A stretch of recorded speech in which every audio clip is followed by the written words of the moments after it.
दोस्तों नमस्कार। दोस्तों मैं सतबीर सिंह अपने YouTube के भारत लिंक ग्लोबल चैनल पर आपका स्वागत करता हूं। दोस्तों जैसा कि उम्मीद थी और जैसा ये लग भी रहा था कि कांग्रेस को छोड़े हुए जो नेता थे संपत सिंह जी, वो इनेलो में आज आखिर शामिल हो ही गए। इनेलो में शामिल इसलिए हो गए दोस्तों कि और कहीं उनके पास जाने के लिए कोई जगह थी ही नहीं। सिर्फ और सिर्फ इनेलो ही ऐसी पार्टी थी जिसमें वो जा सकते थे, और अगर वो अब छोड़ के नहीं जाते तो कांग्रेस उनको निकाल देती और उनका जो मान सम्मान था वो और भी खत्म हो जाता। लेकिन खैर कोई बात नहीं।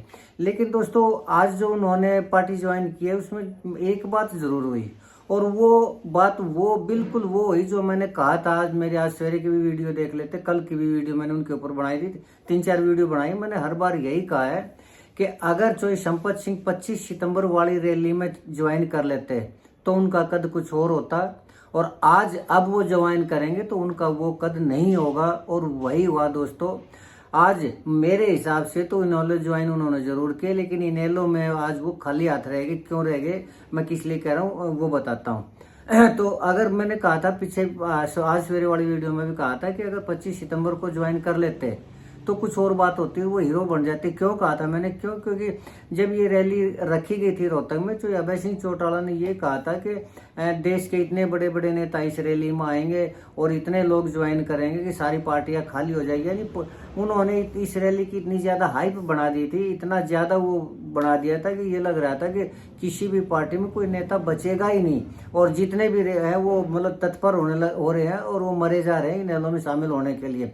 यहाँ तक कि अभय सिंह चौटाला जी ने यह भी कहा था कि जगदीप धनखड़ जी जब उपराष्ट्रपति पद से उनको हटाया गया तो वो उन्हीं के फार्म हाउस में रहे थे। वो कह रहे थे 25 सितंबर को जगदीप धनखड़ जी खुद आगे सारे राज खोलेंगे, लेकिन हुआ उसके विपरीत। न तो जगदीप धनखड़ जी आए, न कोई देश का बड़ा नेता आया, और न ही किसी बड़े नेता ने पार्टी को ज्वाइन किया। और उसमें साफ दिखाई दे रहा था कि अभय चौटाला जी मायूस हो रहे थे, और अगर थोड़े बहुत शामिल हुए भी तो कोई एक आधा छोटा मोटा प्रॉपर्टी डीलर या इस तरह के लोग शामिल हुए थे, और वो लोगों को दिखाई भी दे गया था। लेकिन अगर उस दिन संपत सिंह जी शामिल हो जाते तो कम से कम उस रैली का भी मान सम्मान बरकरार रह जाता, और जो अभय चौटाला जी ने हाइप बनाई थी वो हाइप भी कुछ हद तक रह जाती। और जितना मान सम्मान संपत सिंह जी को उस 25 सितंबर की रैली में मिलता वो आज नहीं मिला।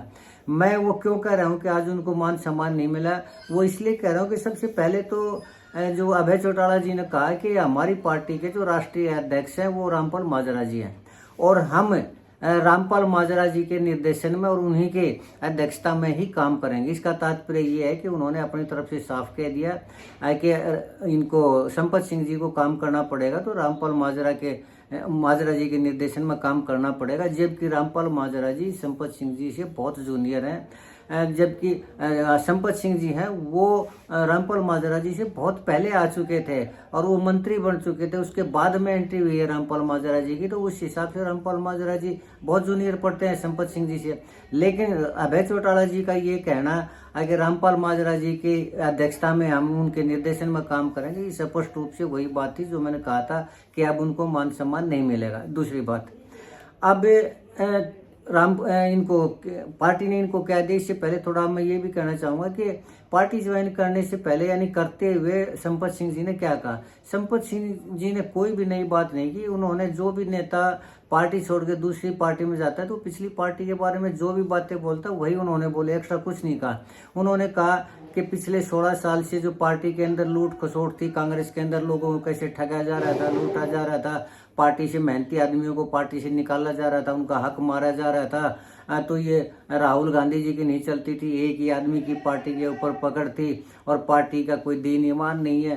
तो जब पहली बात तो ये कि जब 16 साल से पार्टी लूट खसोट करने लग रही थी तो तब आप कहाँ थे? क्या इसका तात्पर्य संपत सिंह जी ये नहीं था कि उस लूट खसोट में आप भी शामिल थे? अगर आपको लग रहा था और आप इतने सीनियर लीडर हैं कि पार्टी में लूट खसोट हो रही है, जनता को मूर्ख बनाया जा रहा है, तो आपने क्यों नहीं आवाज उठाई? और अगर आपको लगता था कि ऐसा हो रहा है तो आपको छोड़ देनी चाहिए थी पार्टी, आप इनेलो में आ जाते। आप बीजेपी में भी तो गए, फिर इनेलो में क्यों नहीं आए? आप 2009 में आप गए थे तो 2014 में आ जाते, 2019 में आप बीजेपी में गए, इनेलो में आ जाते आप, 2024 में आ जाते। जब आपने ये देखा है कि पार्टी के अंदर कुछ भी पार्टी नहीं दे, कांग्रेस पार्टी नहीं देगी और उनका राजनीतिक अस्तित्व ही खतरे में पड़ गया, तो अपनी राजनीतिक वजूद को बचाने के लिए आज इनेलो में शामिल हुए हैं आप। ये बात ठीक है कि आज इनेलो को जरूरत है, कोई भी अगर एक छोटा कार्यकर्ता भी उसमें शामिल होता है तो उससे भी इनेलो का कद बढ़ता है। और संपत सिंह जी तो केंद्रीय मंत्री, वो कैबिनेट मंत्री भी रहे हैं, लीडर ऑफ अपोजिशन भी रहे हैं, तो उनको एक्सपीरियंस तो है, इसमें तो कोई दो राय नहीं है, और उसका लाभ भी मिलेगा इनेलो का। लेकिन वो मान सम्मान जो अभय चौटाला जी देना चाह रहे थे 25 सितंबर को, अगर वो पार्टी में शामिल होते तो वो अब नहीं मिला। और मुझे ऐसा लगता है कि उनको जो दिया है वो एक तरह से बीजेपी के जैसे लाल कृष्ण आडवाणी थे, उनको आडवाणी ही बनाया गया है, आडवाणी जी का ही रोल दिया गया है। क्यों? क्योंकि उनको पार्टी में बनाया गया है संरक्षक। और संरक्षक दोस्तों सभी जानते हैं, जो थोड़ी बहुत राजनीति के बारे में जानता है, कि संरक्षक उस आदमी को बनाया जाता है जिनको के पास करने धरने के लिए कुछ होता नहीं। यानी एक तरह से जैसे प्रधानमंत्री नरेंद्र मोदी जी ने मार्गदर्शन मंडल बनाया था, तो एक तरह से मार्गदर्शक मंडल के जो अध्यक्ष लाल कृष्ण आडवाणी जी थे, वही संपत सिंह जी को बनाया गया कि संरक्षक बन के यहाँ बैठे रहो, बाकी कुछ नहीं। रही बात उनके बेटे गौरव की, तो आज के दिन अभय चौटाला जी ने उनको भी कोई पद नहीं दे। ये जरूर कहा कि वो यूथ हैं तो आने वाले टाइम में हम जिम्मेदारी डालेंगे, बहुत बड़ी जिम्मेदारी डालेंगे। तो बहुत बड़ी जिम्मेदारी का तो तात्पर्य ये है कि अगर वो डिस्ट्रिक्ट प्रेसिडेंट भी बना देते हैं तो वो भी एक बहुत बड़ी जिम्मेदारी है, ब्लॉक प्रेसिडेंट बना देते हैं तो वो भी एक बहुत बड़ी जिम्मेदारी है। कि एक पार्टी में कोई भी जिम्मेदारी वो बड़ी ही होती है। लेकिन उन्होंने स्पष्ट ये नहीं कहा कि वो संपत सिंह जी के लड़के को क्या पद देंगे।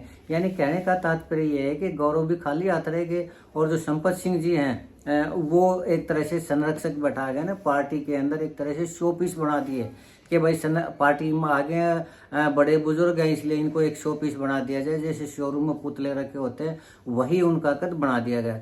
तो दोस्तों ये आज उनकी जो ज्वाइनिंग थी, मेरे हिसाब से ये ज्वाइनिंग रही उनकी फीकी ज्वाइनिंग रही। न उनको कोई पद मिला, न उनको इतना ज़्यादा मान सम्मान मिला। हाँ, 2-4 बुक्के वगैरह, ये तो कोई भी एक सिंपल वर्कर आता है उसका भी मान सम्मान क्या है। कोई पार्टी में आता है जिसका थोड़ा सा भी कद है तो उनको भी गुलदस्ते वगैरह ये तो भेंट किए जाते हैं। लेकिन इसमें जो सबसे बड़ी बात थी वो ये थी कि संपत सिंह जैसे सीनियर आदमी को अपने से जूनियर रामपाल माजरा जी के निर्देशन में काम करना पड़ेगा। तो ये मेरे हिसाब से तो संपत सिंह जी का कद घटा है, यानी घटाया गया है, उनका कद बढ़ाया हुआ नहीं है। ये मेरे हिसाब से तो अपमान है।